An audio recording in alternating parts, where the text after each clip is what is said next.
Gio's a pretty humble guy, but what he won't tell you is I don't think we would have gotten the transportation deal that we did if it hadn't been for Gio.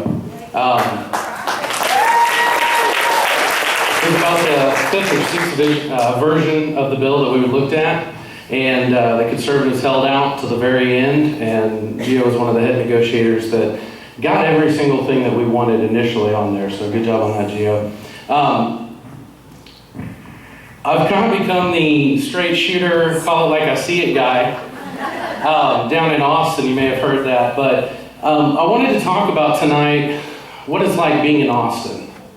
Because it wasn't too long ago that I was in the crowd with you guys, just another activist who was concerned about what was going on. It started out very quickly for us. All the people that we tried to get in touch with to see if they would support our campaigns who didn't answer our calls as soon as we won started calling us the next day. So that was very interesting. But that's, we laugh about it, but that's where it starts.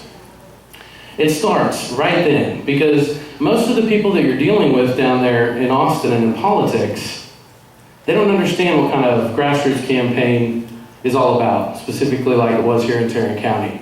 So they immediately think that they can call you and say, congratulations, welcome to the team, and you'll be their friend. And of course we're nice and all that stuff, but it's very deliberate on their part, because almost every single person that we would be serving with started calling.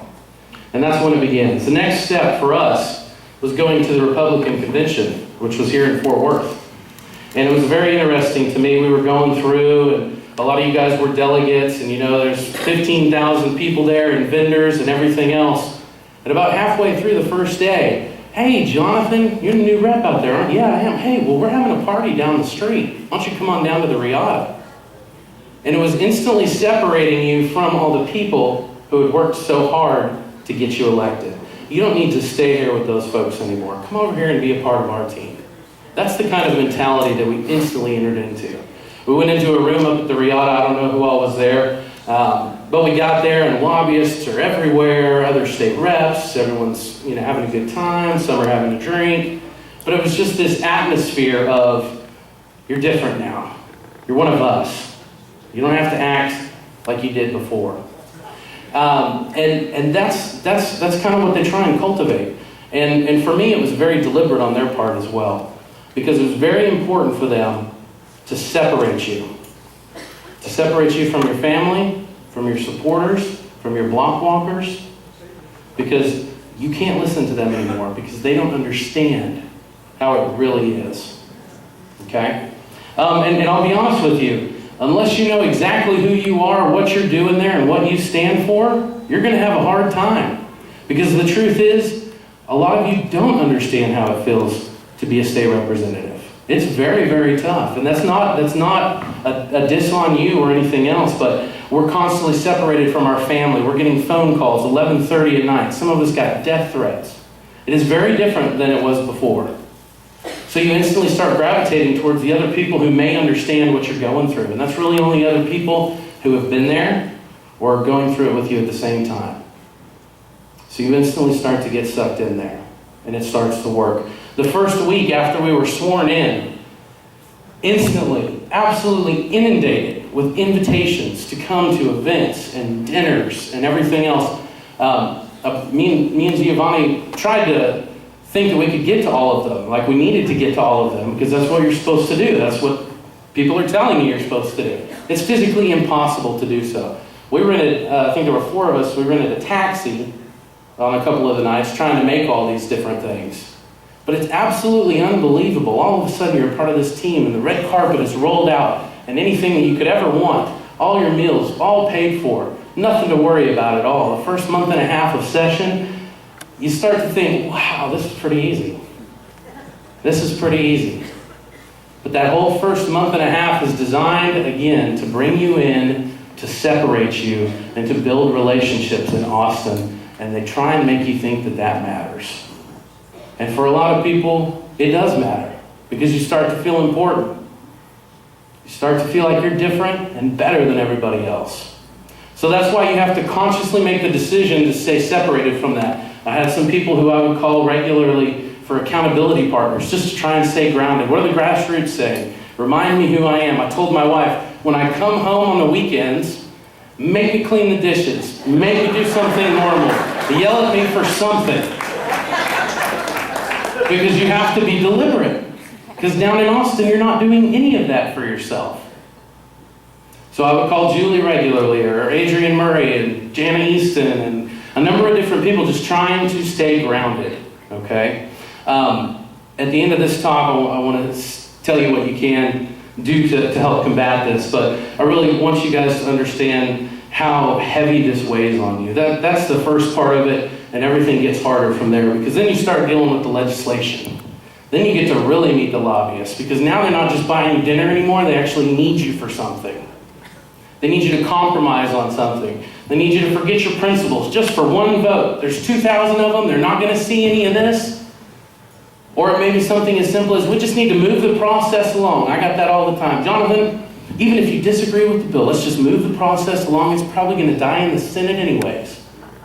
So you have to be very astute on different ways that they use the tricks of the trade. If you don't know what you're doing down there, you don't understand the rules, you're going to get taken advantage of over and over and over again.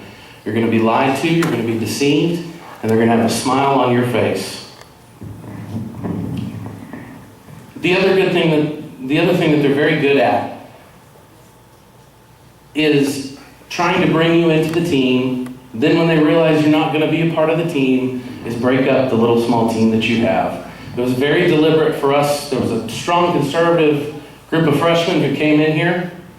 Started out with about 17 or 18. I think we stood pretty strong on that. I think we had 16 or 17 by the end. But they were very deliberate about bringing you in separately. So one of the things they do as the negotiation goes on is we're having a meeting. While you're on the floor, while everything else is going on, hey, we're going to have a meeting. Come over here. Come over here. And they bring you into the back hall where nobody is. And there's 12 to 15 people in there. And you look around and it's like, okay, about half of these people are my friends. They're the other conservatives. But they slip in some other people who they already know that they have their hooks into them on the bill.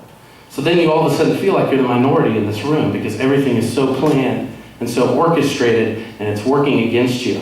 And then they'll just come up to you and ask you, hey, how do you plan on voting on this bill? We're just trying to get a count of what's going on to see where we are. And that's exactly the information that they'll use against you later.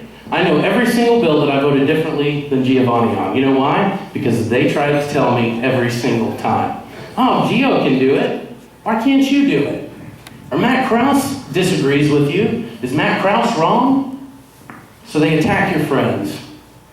They attack your integrity. And when you've stood strong long enough, they finally start to blatantly attack you. By the end of session, many of us were getting threats of, we've got an opponent against you, we've got $300,000 raised against you, I hope you had fun, you're one time down here in Austin, but you aren't coming back. You're ineffective. No. No. I think we are coming back. And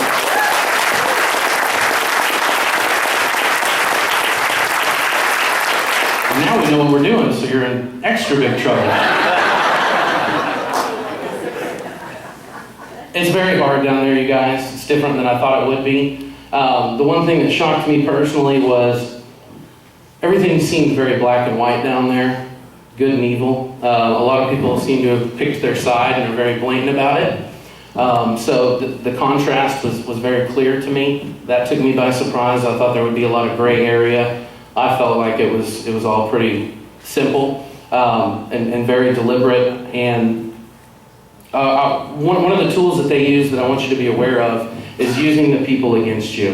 One of my favorite examples of that was on the budget, which is a horrible budget. We voted against it, which you're not supposed to do.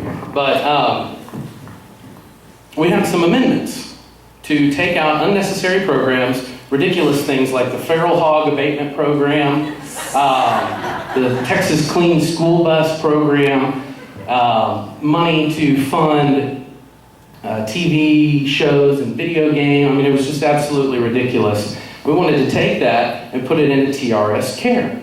Well, just in case some of you don't know, teachers haven't had a raise here in Texas in 12 years. Okay? I'm all for cutting money, but that was a little bit too ridiculous for me. So what we wanted to do was take money out of these ridiculous programs and put it into TRS Care, which a lot of people said was short on money.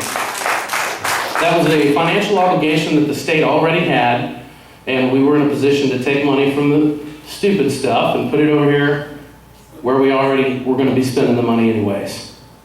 Well, we rolled out our amendments, went down on budget day. The night before, the opposition had gone to the Retired Teachers Association and convinced them to publicly come out against our efforts to fund their own health care program, TRS Care. They said that it was a political gimmick, that we weren't serious about putting money into it, and it was just going to be a drop in the bucket. And we were inundated with calls from retired teachers who didn't understand what we were actually trying to do. They got an email from a head lobbyist down in Austin who was doing the bully work of the establishment, who said, send your representative an email and tell them not to vote for that. For them, for their own health care plan. And we received dozens and dozens of emails from retired teachers who didn't understand what they were even asking us to do. I say that because with that there is opportunity. And a lot of times this group gets emails from Julie and other people who say, call your congressman and ask them to do this. I can tell you they're all documented by us. I know every single email that Darrell Easton ever wrote me. And it was a lot. But that is what gives us ammunition, okay? The opposition is using that same tactic against us on numerous occasions. So there are a lot of things we can do to combat all these pressures that the representatives see down in Austin. One of them is to pray. One of them is to constantly stay in contact with them and let them know exactly how you feel. Because if you don't do those three things, I don't think that you can complain about what you get from your representatives. So with that, I will tell you, I appreciate the opportunity. I'm going to do it again. We're going to run for re-election and go back down there. And